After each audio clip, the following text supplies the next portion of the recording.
Hello, everybody, and welcome to another episode of Joe Knows the 2021 NFL Draft Class. And guess who we're talking about today? Well, you probably saw the headline when you entered in the video. But if not, I think the fur coat should give it away.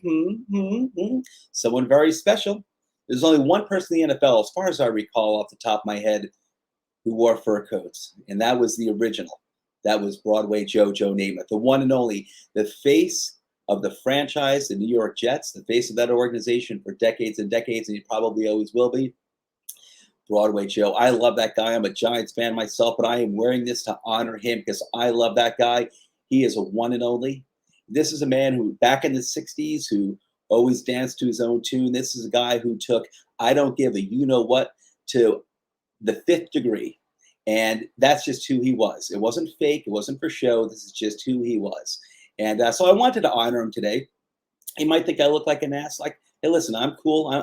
I'm secure enough in my masculinity to look like an ass. It's okay. It's only for about 20 minutes anyway. So, but I wanted to make this a little bit special in honor of the Jets and Broadway Joe. There's a lot of people I've known throughout my life who are Jets fans, and that's who this episode is, of course, dedicated to. You'll see at the bottom of the tagline the names off the top of my head. I try to remember before I recorded this episode, and that is my dad, Joe Knows Sr., my uncle, Uncle Joe Knows.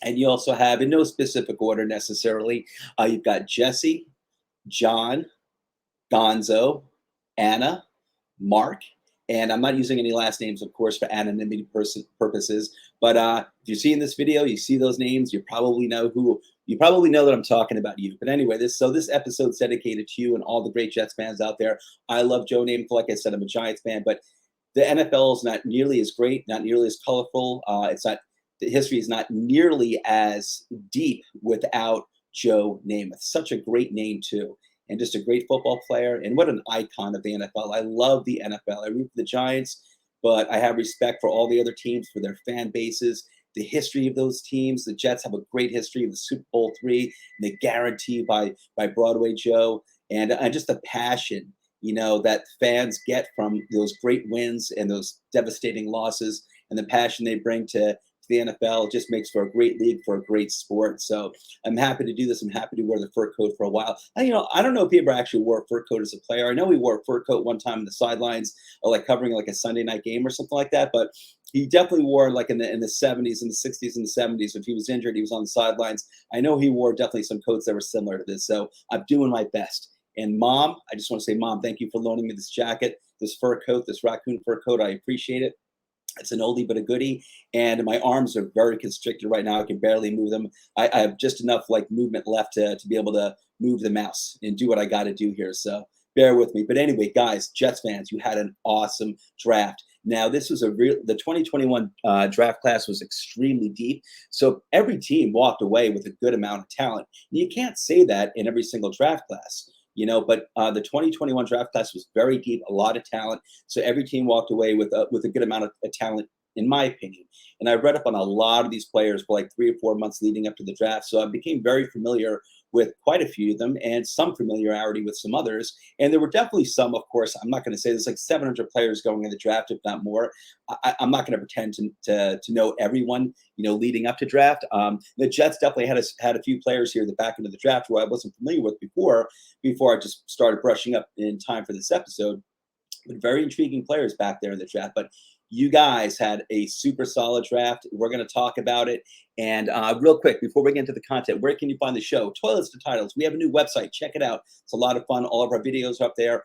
Articles. We have a bunch of articles up there now. We're pumping out more articles every week. And we have tons of fantasy football content and NFL content. I have to add NFL at the bottom of that tagline there because we do both. We cover the NFL, and we're really, really big into fantasy football. And that's how we started off. But we're doing more and more NFL content as well. But check out the website. I'm really proud of it. And there's like 12 of us on Toilets to Titles, and we all contribute, the best way that we can. So it looks really cool. Anyway, you can watch us on Apple Podcasts, YouTube, Podbean, Spotify, and Facebook, where we have 2 pages. That's Toilets to Titles, and the other one is called When a Family Breaks, which is dedicated to the trading of sports memorabilia. Check it out. Very cool. And don't forget to hit that like and subscribe button. Give us a 5-star Apple review if you're on Apple. If you're not on Apple, you have 30 seconds to burn. If you can go over and give us a 5-star review, that would be wonderful. And last but not least, if you can go to patreon.com/toilets to titles, you can learn how you can further support our channel. I like to call us a network, actually. We're branching out big time. Anyway, let's get into the content here a little bit, guys. 10 picks overall. You know what? You guys and the Dallas Cowboys and the Minnesota Vikings, you guys really made me work because you had 10 picks. Some of these other teams had 10 picks, 11 picks. Woo, I had to put a lot of studying in here and a lot of brushing up. 10 picks overall, 2 firsts, 3 fifths, 3 sixths. But you know what? I try to look for a theme with every team's draft class. Some teams, like the Cowboys, for example, focused on defense because they really needed defense. Some other teams really focused on offensive line, and that tells you they needed, an infusion of talent on the offensive line. You guys took talent pretty much, in many different positions. But I thought you really, with every pick you took in every round, I thought you got really good fair value. No exaggeration. I thought you did very well in this draft with every single pick. I'm not saying everyone's going to be a stud player, but I thought some of these guys, even in the back rounds, could wind up giving you very good, valuable depth. So we'll get to that in a little bit. And so the theme that I did come up with is that definitely you did the right thing, guys. You tackled this right. You got your new young quarterback in Zach Wilson, who we'll discuss in a second, and you also got him a lot of talent to protect him and give him some weapons. That was the right way to do it. You got, when a team's drafting a young quarterback, you have to go all out to give him what he needs to give him the best chance to succeed, which didn't happen with Sam Darnold. Daniel Jones kind of has that same problem as well, and it's a shame. These young quarterbacks need everything given to them to help them out, to give them a chance to succeed. And so you're doing it right this time. And you also got another theme I definitely saw was that you definitely focused a lot on secondary help. So let's move on to your first pick, Zach Wilson, quarterback out of BYU. This guy, 6'2", 214 pounds, nice size for a quarterback. This guy, I think you did get the second best quarterback in the draft. Some other people might have liked Trey Lance, or they might have liked Justin Fields, but you know what? I like this guy. I think they're all promising quarterbacks. I would have went with Zach Wilson myself. I like this guy a lot. He looks like, you watch him on college film, or I watch it on YouTube. It's not like I'm in the basement watching old 8mm film on these guys. But you watch him, he looks like a pro quarterback, and BYU runs a professional NFL-like program for their offense at BYU. So this isn't some guy who's going to come in and obviously he has a lot to learn, but it's not like some quarterbacks come from programs where it's not even anything close to the NFL at all. That's not the case with Zach Wilson. And this guy's got a nice arm. It's a strong arm, and I'd say his accuracy is even better than his arm strength. He's got really good pocket awareness. He's a scrambler, so he gets outside of the pocket, and he can make things happen too. This guy's got basically everything you're looking for in an NFL quarterback, or potential franchise quarterback. And he can also throw from different arm angles, a la Patrick Mahomes and a few other quarterbacks too. So, and that gives you the ability, when you can throw accurately, at least fairly accurately, from different arm angles, that sorry, the headphones aren't working anymore.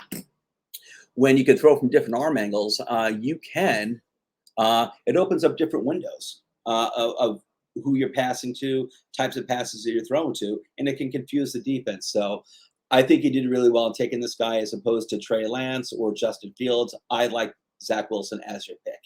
Moving on to Elijah Vera Tucker, guard out of USC. Now, he was your second pick in the first round. He was the 14th pick overall. It's a little dark in here. Hang on one second. So I'm kind of like at the light here in my living room is not all that great, and I'm kind of at the mercy of whether or not we've got good daylight or not. Anyway, guys, 6'5", 308 pounds.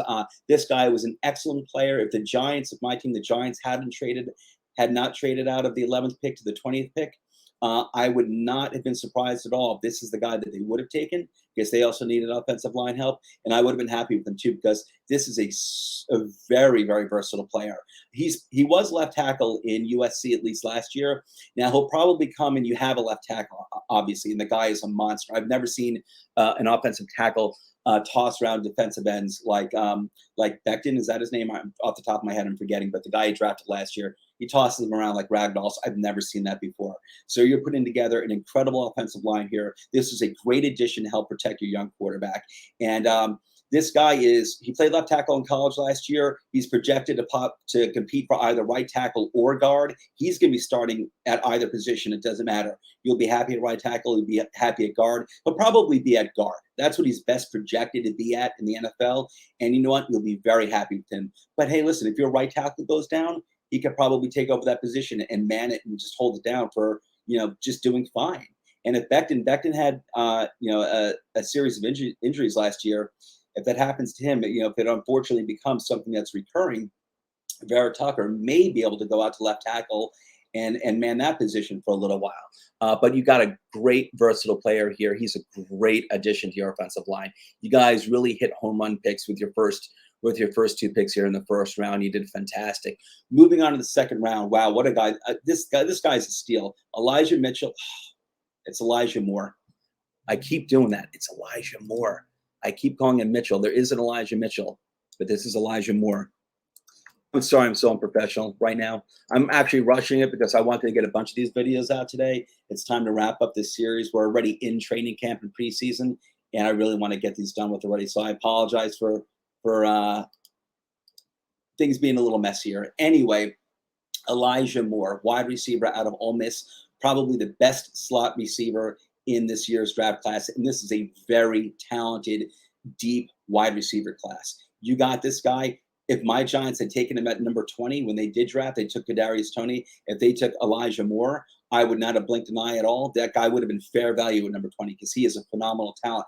He's small. He's 5'10", 178 pounds. Even for a slot, that's small. But size doesn't mean all that much. It means something, but that's not what I hang my hat on. This guy knows how to run routes. He's an excellent slot receiver. He's known to find the open space and zone, as I have here in my notes.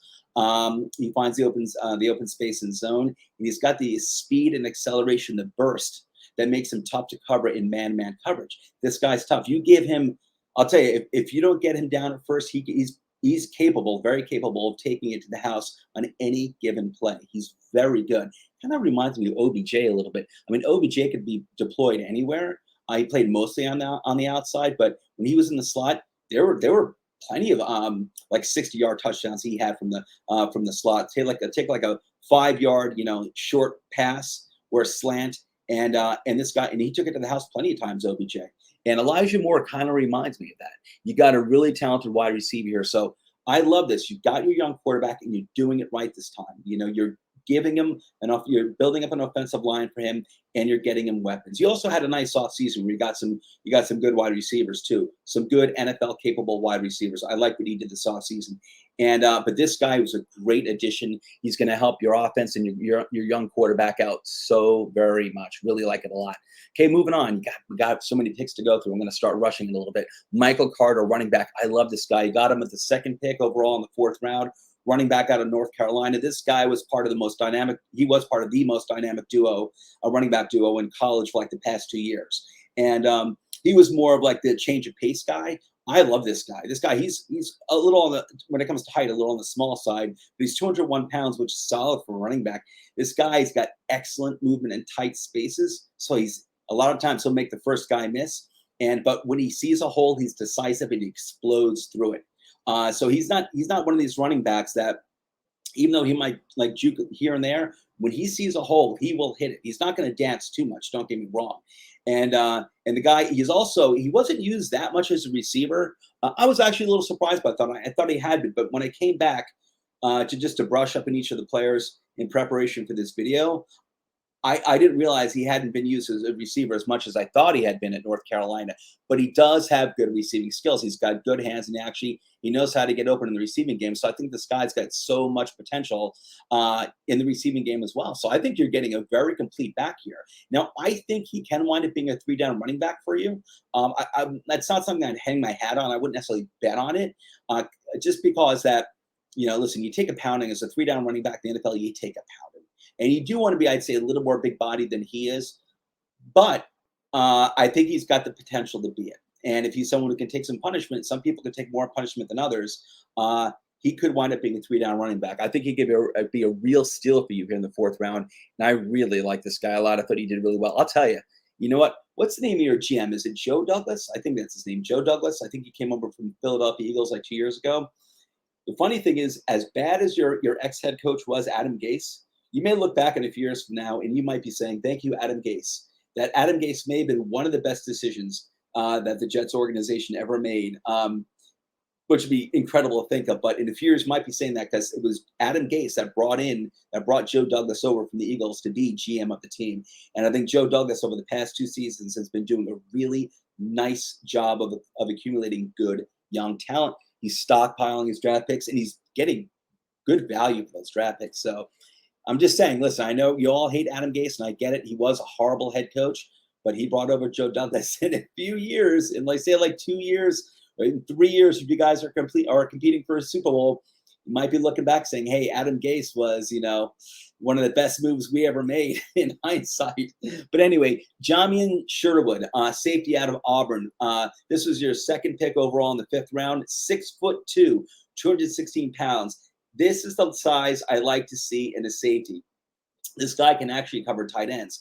Now he's a very good box safety, and he surprisingly, for a guy who's big, he could be better against the run. He's actually good at covering as a big-bodied safety. Usually that's vice versa. It's usually the other way around. Usually the big-bodied guys are good at playing the run and have trouble covering. This is a big-bodied guy, and I like this. This is a big-bodied guy who can actually cover tight ends. And listen, there's no saying that he can't improve on the run game and playing the run game in the NFL. He can. I'd say it's actually harder to learn how to cover the pass, to cover tight ends as a safety. I'd say it's harder to do that than to learn how to shore up your game against the run. And so I think you got a nice player here. And if this guy doesn't wind up being a starting safety, good chance he won't be. I think this is a guy who can be some really good depth here. I think it's pretty interesting. I really do. And moving on to another Michael Carter the second, safety out of Duke. Now, this guy's kind of small. You got him the 10th pick overall in the 5th round. This guy's 5'10", 184 pounds. Definitely on the small side. That's even small for a cornerback. Maybe okay for a slot corner, but definitely small for safety. This guy's got excellent speed and instincts, okay? And that's why he was taken in the 5th round, which I thought was actually pretty good value for a guy this size. For himself, that is, good value that he actually went this high. But I think he could have been worth it too. The guy's got excellent speed and instincts. So instincts are important. It allows you to put yourself in a better position to make a play against receivers who may be more athletic or even bigger than you. And a lot of the guys are going to be bigger than him. But for a small guy, he plays with toughness. He doesn't back down. And like I said, his instincts allow him to make up for size. Now, that doesn't guarantee that he's going to be some, starting safety. But I think he's a versatile player. I think he's actually going to wind up playing slot. He might, you can play him at safety as well too, and I think he'll give you some good game there. But I think his strength is going to be providing you with versatility in both the slot and safety, and a little free safety play there too. So like when you're rolling 6 secondary guys out there, he'll probably be one of them. He's going to give you good depth. I like him a lot. Okay, and moving on to Jason Pinnock, I should say, cornerback out of Pittsburgh. So you took him with the 31st pick in the 5th round, 6 foot, 200 pounds. The guy's got size and speed for a cornerback. That's good size and speed. It really is. This guy's known to have a nose for the ball. I didn't know anything about this guy. I'd never heard the name before I was reviewing who you drafted. And I had to go back and look into him a little bit. So I looked into like 3 or 4 different sources. The notes you see at the bottom or my takeaways from the accumulated of like those 3 or 4 different sources. The guy's got size and speed. That's obvious. He's 6 foot, 200 pounds. That's pretty nice for a cornerback. A lot of these guys tend to be like 5'11", 195. So he's got good speed there. I should say good size. But he's got speed as well. And he's got a nose for the ball. He did get a fair share of interceptions in college.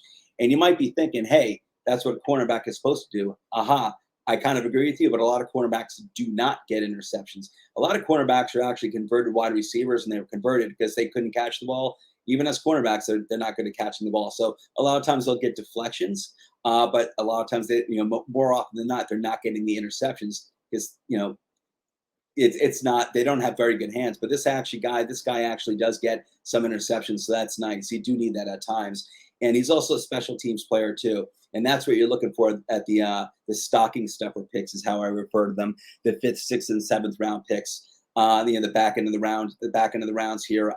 So you're going to start looking for guys who are really good special teams players who can come in and contribute immediately on special teams. This is someone that's going to do that for you. And he was a nice special teams player in college by everything I've read. So I think he's going to be a nice versatile chess piece for you. I think he's going to play quarterback. I think this guy's got some safety playing him too. I really do. Okay, moving on. Sleeper perk, sleeper alert, sleeper alert, sleeper alert. I love this next guy coming up. Okay, Hamza Nasruddin, safety out of Florida State. I had my eye on this guy for a long time leading up to the draft because if, I was looking for secondary players that my Giants might want to take in the back end of the rounds in case they wanted to get some depth. And I had my eye on this guy, and you got him. Look at this guy's size. You got him in the second pick overall in the 6th round. 6'3", 215 pounds. That's big, even for a safety. That's big. And so you're looking at a guy here who's probably going to be a safety / outside linebacker hybrid. Now he is on the small side for an outside linebacker, but he's athletic, and I think he can handle that. So he's going to give you versatility in terms of your defensive looks and trying to confuse the crap out of the offense as to what they're seeing. He can play. I think he can be like a joker for you, like a joker backer for you. Where he can either drop into coverage as a safety, or he can, come up and maybe possibly rush the passer, the quarterback, or even stay near the line and play the run. This guy is going to be a very versatile piece for you. I think he was worth much more than a 6th round pick. I'd say if he had gone in the 4th round, I would not have blinked an eye. I think this guy I think he's really good. He's got a lot of good potential just based on his intangibles alone, just his size and his speed. He's a pretty speedy guy. Those are things you just simply can't touch. So he was really good against the run. And he's got the size, the speed, and the physicality, as they say down here. And he's a physical player, so it gives him a fighting chance in the passing game.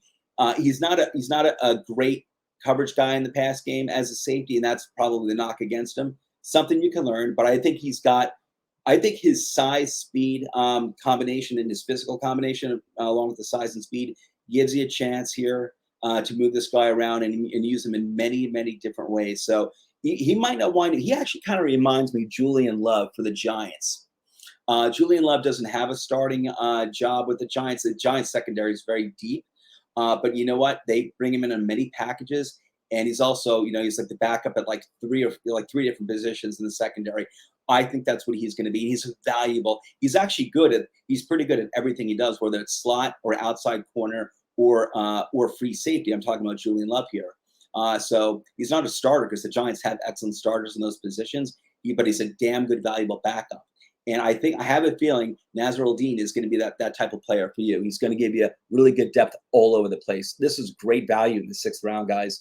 Great value. I loved it a lot. That's my opinion. Okay, your next pick in the 6th round, 16th overall in that round, Brandon Eccles, cornerback out of Kentucky. Seeing more and more talent coming out of Kentucky every year. I've noticed a lot of talent come out of Kentucky this year. Usually in the back end of the rounds here. But that's okay. Kentucky's adding more and more players every year to the NFL. They're contributing more. And you know what? I think it's just a matter of time before you start seeing a lot of their players going in the mid and top end rounds and, 1st, 2nd round. But Kentucky's building a nice program over there. I like it a lot.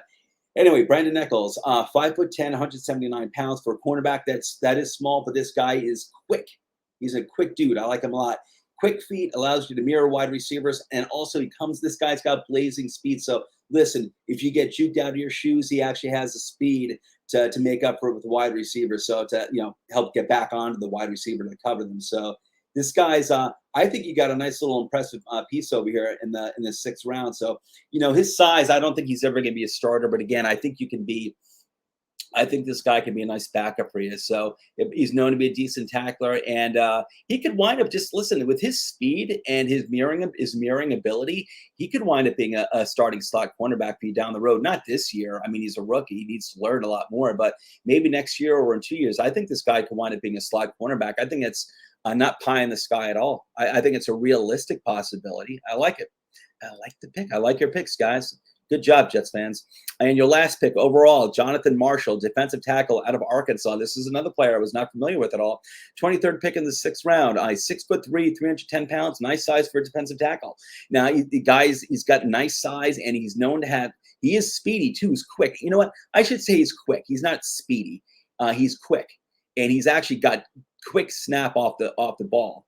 So when the ball snaps, I should say, he's actually quick off the line. He's known for that. So I think he's got potential as a penetrator. He's more of a run stuffer, like a run eater.